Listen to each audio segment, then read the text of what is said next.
అంటే వాళ్ళకి ఇంట్రెస్ట్ లేకో ఏదో ప్రాబ్లం వల్ల ఇప్పటికి కూడా కొంతమంది అక్షరాల్లో వెనకబడి ఉంటే వాళ్ళకి గత సంవత్సరం ఈ సంవత్సరం కూడా వాళ్ళకి ప్రత్యేకంగా రెమెడియల్ క్లాసులు నిర్వహించి వాళ్ళకి అక్షరాలు చదవడం రాయడం వచ్చినట్టు కూడా.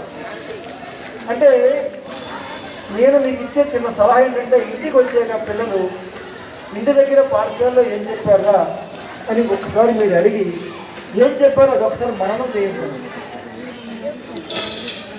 అది చేస్తే ముందుగా అలవాటు చేయించండి. అలవాటు చేయడం కొంతమంది చదవడం అలవాటు ఉండదు. అలాంటి వాళ్ళ కోసం కథల పుస్తకం కొనివ్వండి. ఒక 10 రోజులు ఆ కథల పుస్తకం చదివితే వాడికి చదవడం అలవాటు అవుతుంది. తర్వాత పుస్తకాలపై మళ్ళించండి. అంటే ఇప్పుడు తల్లికి వందనం అని ఒక పథకం మన ఆంధ్రప్రదేశ్ ప్రభుత్వం ప్రవేశపెట్టింది. తల్లికి వందనం ద్వారా అంటే విద్యార్థి తల్లికి 13,000 రూపాయలు ఆ ఖాతాలో జమ చేయడం జరిగింది. ఎందుకంటే